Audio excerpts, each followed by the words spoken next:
स्वागत है आपका ऑनलाइन ट्यूशन पॉइंट पे। और आज इस वीडियो में अपन फर्टिलाइजेशन और इम्प्लांटेशन पढ़ने वाले हैं। इस वीडियो में अपन जानेंगे कि इंसेमिनेशन क्या होता है, फर्टिलाइजेशन कैसे होता है और फर्टिलाइजेशन के बाद सेल डिविजन्स कैसे होते हैं और इम्प्लांटेशन कैसे होता है यूटेरस में। इन सभी के बारे में अपन यहाँ पे डिटेल में पढ़ने वाले हैं। तो वीडियो जैसे जैसे चलेगा आप यहाँ पे अपने नोट्स भी बना सकते हैं और वीडियो को पूरा ज़रूर देखिएगा। तो चलिए अपन शुरू करते हैं। तो अगर मैं फर्टिलाइजेशन की और इम्प्लांटेशन की बात करता हूँ तो इसमें कुछ मेन स्टेप्स आते हैं जो यहाँ पे याद रखने ज़रूरी है। सबसे पहले जो होता है यहाँ पे इंसेमिनेशन होता है।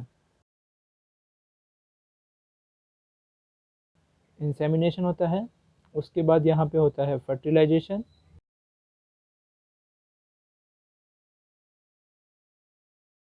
उसके बाद थर्ड स्टेप आता है सेल डिवीज़न, जहाँ पे मोरूला बनता है, और उसके लास्ट में आता है यहाँ पे इम्प्लांटेशन। तो यहाँ पे 4 स्टेप जानने ज़रूरी है फर्टिलाइजेशन और इम्प्लांटेशन में। तो सबसे पहले अपन बात करते हैं इंसेमिनेशन की। तो इंसेमिनेशन का मीनिंग होता है ड्यूरिंग कॉपुलेशन जो सीमन्स होते हैं वो पेनिस के थ्रू वेजाना में रिलीज हो जाते हैं। इसी सिंपल से प्रोसेस को अपन बोलते हैं इंसेमिनेशन। ये तो यहाँ पे इंसेमिनेशन कंप्लीट हो जाता है। उसके बाद अपन बात करते हैं फर्टिलाइजेशन की। तो फर्टिलाइजेशन को समझना है तो आपको एक छोटा सा डायग्राम देखना ज़रूरी है, उसके बाद आप समझ पाएंगे। तो चलिए उसको अपन बना लेते हैं। तो यहाँ पे मैंने ये डायग्राम बना लिया है, जहाँ पे ये ओवरी है और ये है फैलोपियन ट्यूब और ये है यूटेरस। तो यहाँ पे ओवरी में ओव्यूलेशन हो रहा है, जहाँ पे क्या हो रहा है, ओवम रिलीज हो रहा है और ओवन इनफंडिबुलम में आके और फिम्ब्रिया की मदद से ओस्टिया के थ्रू एंटर करके इनफंडिबुलम में है और यहाँ से ये मूव करता है एम्पुलरी रीजन में और स्टमस में। और यहीं पे जैसे कि मैंने कहा था इंसेमिनेशन होता है, तो यहाँ पे क्या होता है, जो स्पर्म्स होते हैं वो वेजाइना में रिलीज हो जाते हैं और जो स्पर्म्स होते हैं वो वेजाइना, सर्विक्स और यूटेरस को क्रॉस करके वो यहाँ पे फैलोपियन ट्यूब में एंटर करते हैं। तो यहाँ पे मैं स्पर्म्स को शो कर देता हूँ, वो यहाँ पे फैलोपियन ट्यूब में अब एंटर करते हैं। तो यहाँ पे फर्टिलाइजेशन की एनसीईआरटी में क्लियरली लाइन दी गई है कि जो फर्टिलाइजेशन होता है वो एम्पुलरी रीजन में होता है। याद रखना, ये जो फर्टिलाइजेशन होता है एम्पुलरी रीजन में होता है। अब अगर यहाँ पे फर्टिलाइजेशन होना है तो यहाँ पे एक कंडीशन आती है। वो कंडीशन ऐसी है कि जब ओवम एम्पुलरी रीजन में आएगा उसके साथ साथ जो स्पर्म्स है उनको भी एम्पुलरी रीजन में आना होगा, जब ही फर्टिलाइजेशन कंप्लीट होगा, नहीं तो फर्टिलाइजेशन नहीं होता। ये एनसीईआरटी में क्लियरली गिवन है, इसलिए हर कोइटस से हम कह सकते हैं हर इंसेमिनेशन फर्टिलाइजेशन शो नहीं करता। इसीलिए दोनों का एकदम कोइंसाइड होना ज़रूरी है। ये इस टाइम पे एम्पुलरी रीजन में आएगा, उसी टाइम पे स्पर्म्स को भी इस एम्पुलरी रीजन में आना होगा, उसके बाद ही जाके फर्टिलाइजेशन होता है। तो यहाँ पे जैसे कि मान लीजिए ये एक ओवम है और यहाँ पे स्पर्म आ चुका है और बहुत सारे स्पर्म आते हैं, एक नहीं आते वैसे। अब यहाँ पे फर्टिलाइजेशन होता कैसे हैं वो अपन समझ लेते हैं। तो यहाँ पे होता है, जैसे कि मैं यहाँ पे अब इस डायग्राम को बड़ा करके दिखा देता हूँ जिससे आपको ईजिली समझ में आए। तो ये तो है ओवम और इसी के चारों तरफ एक पेरीविटेलाइन स्पेस प्रेजेंट होता है और इसी के फिर चारों तरफ होता है जोना पेल्यूसिडा, जो आपने पहले भी सुना है, और इसके चारों तरफ सेल्स प्रेजेंट होती है जिनको अपन बोलते हैं कोरोना रेडिएटा। याद रखना, इन सेल्स को अपन बोलते हैं कोरोना रेडिएटा, जो इसके आसपास प्रेजेंट होती है। अब यहाँ पे क्या होता है, ये जो स्पर्म्स होते हैं ये एग के बहुत पास में आ जाते हैं। अब जैसे ही फर्स्ट स्पर्म जोना पेल्यूसिडा को जाके टच करता है, मान लीजिए यहाँ पे जब ये आके टच करेगा, इसके एंजाइम्स की मदद से कोरोना रेडिएटा सेल्स को हटाएगा और फिर ये आके यहाँ पे टच करेगा, जो एनसीईआरटी में भी डायग्राम दिया गया है। ओवम, इसको मैं लेबल कर देता हूँ। तो ये है जोना पेलुसिडा और ये है पेरीविटेलाइन स्पेस। अब यहाँ पे आके जो स्पर्म है उसने जोना पेलुसिडा को टच कर लिया है, जिसके कारण क्या होता है, यहाँ पे केमिकल चेंजेस होते हैं और यहाँ पे होता है, स्टार पॉइंट लगा के लिख लीजिए, यहाँ पे होता है डिपोलराइजेशन। यहाँ पे होता है डिपोलराइजेशन ऑफ ओवम मेम्ब्रेन। यहाँ पे इसके होने का रीज़न ये है कि जैसे ही स्पर्म यहाँ पे आके टच करता है तो ये क्लियर हो जाता है कि ये ही स्पर्म इसको आके फर्टिलाइज करेगा और जो बाकी के स्पर्म्स है वो डीपोलराइजेशन के कारण इसको आके फर्टिलाइज नहीं कर पाते। तो ये क्या प्रिवेंट करता है, ये प्रिवेंट करता है पॉलीस्पर्मी। तो ये क्या करता है, पॉलीस्पर्मी को प्रिवेंट करता है। तो यहाँ पे अब फर्टिलाइजेशन हो चुका है। अब यहाँ पे याद रखना, जो स्पर्म में जो एक्रोसोम प्रेजेंट होता है वो 3 टाइप के एंजाइम्स को रिलीज़ करता है जो कि इसको फर्टिलाइजेशन में हेल्प करता है। और वो 3 तरह के एंजाइम्स मैं आपको बता देता हूँ।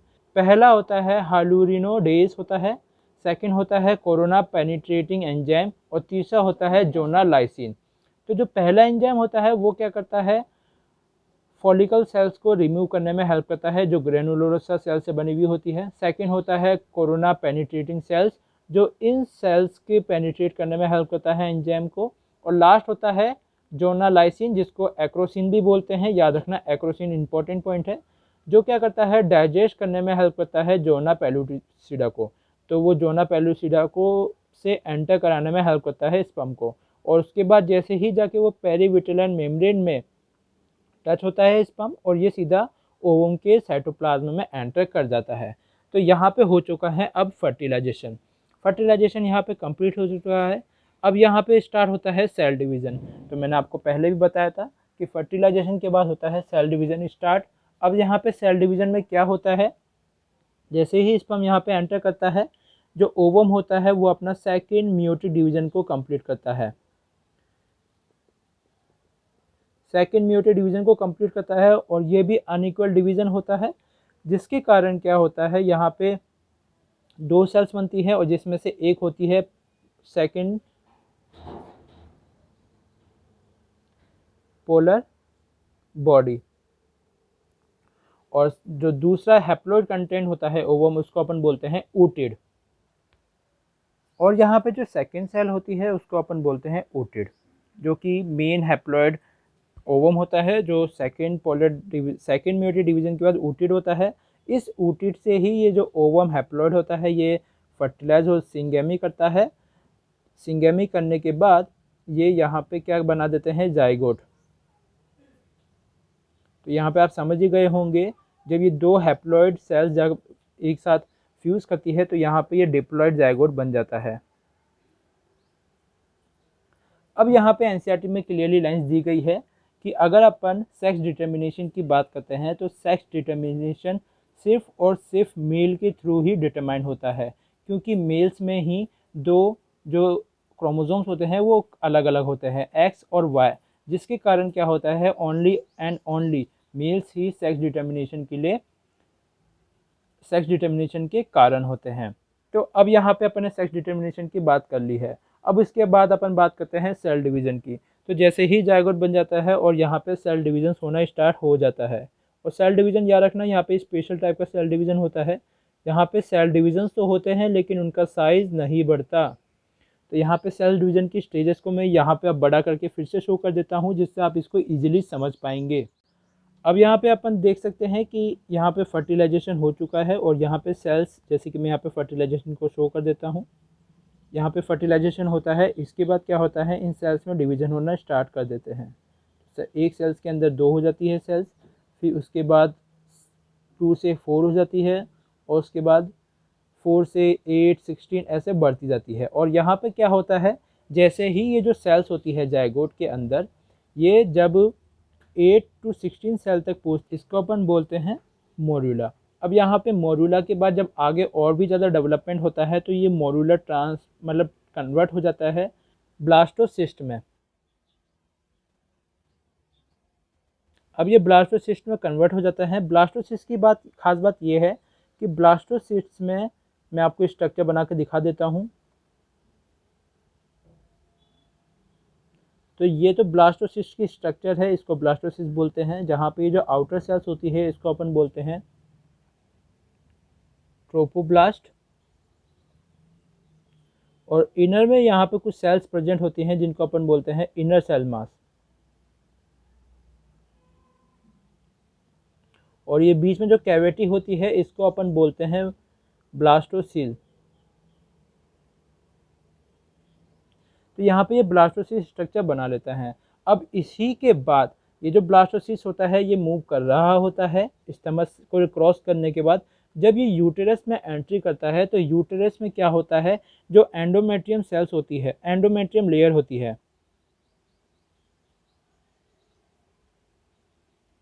तो जैसे कि अपन ने मेंस्ट्रुअल साइकिल में भी जाना था, ये जो एंडोमेट्रियम सेल्स लेयर होती है ये फर्टिलाइजेशन के लिए रेडी रहती है कि अगर फर्टिलाइजेशन हो तो ये ब्लास्टोसिस्ट को एक लोकेशन प्रोवाइड करे इम्प्लांटेशन के लिए।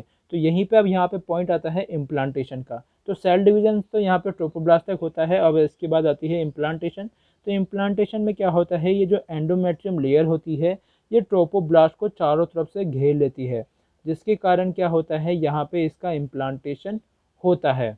और ये कैसे घेरती है, यहाँ पे रैपिड सेल डिवीज़न होता है जिसके कारण ये यूटेराइन सेल्स इस ट्रोपोब्लास्ट को, हम कह सकते हैं इस ब्लास्टोसिस्ट को कम्प्लीटली कवर कर लेता है। एज ए रिजल्ट क्या होता है कि ये जो ब्लास्टोसिस्ट होता है ये एम्बेडेड हो जाता है into the endometrium of the uterus, जिसको अपन बोलते हैं इम्प्लांटेशन। तो ये चारों स्टेप थे फर्टिलाइजेशन और इम्प्लांटेशन के अंदर। तो यहाँ पे मैं एक बार फिर से आपको थोड़ा सा रिवाइज करा देता हूँ सिंपली क्या होता है। सबसे पहले तो स्पर्म्स और ओवम का एंट्री एम्पुलरी रीजन में एक साथ होना ज़रूरी है, क्योंकि जब ही फर्टिलाइजेशन होगा। फिर उसके बाद क्या होता है, स्पर्म ओवम के अंदर एंटर करता है जिसको हेल्प करता है एक्रोसोम अपने एंजाइम्स की मदद से।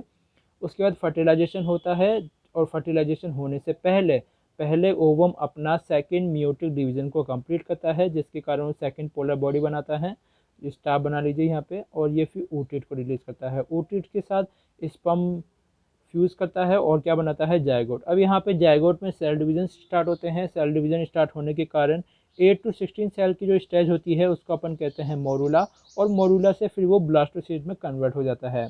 ब्लास्टोसिस्ट में क्या होती है, आउटर सेल्स को अपन बोलते हैं ट्रोपोब्लास्ट, सेल्स को बोलते हैं इनर सेल मास, और इसके अंदर जो कैविटी होती है उसको अपन बोलते हैं ब्लास्टोसील। अब जैसे ही ये जो ट्रोपोब्लास्ट होता है, या कह सकते हैं ब्लास्टोसिस्ट होता है, ये जब यूटेरस में एंटर करता है तो यहाँ पे एंडोमेट्रियम्स की सेल्स रैपिड सेल डिवीज़न करके इसको चारों तरफ से घेर लेती है और इसको एंडोमेट्रियम में ये एम्बेडेड हो जाता है, जिसी को अपन बोलते हैं इम्प्लांटेशन। और इसके बाद सारे प्रोसेस स्टार्ट होते हैं प्रेगनेंसी और एम्ब्रियोनिक डेवलपमेंट के, जो हमारे नेक्स्ट वीडियो में आएंगे। तो अगर आपको ये वीडियो पसंद आया हो तो प्लीज़ इसे लाइक कीजिए, अपने फ्रेंड्स के साथ भी शेयर कीजिए और हमारे चैनल को सब्सक्राइब कीजिए। Thanks for watching. See you in the next one.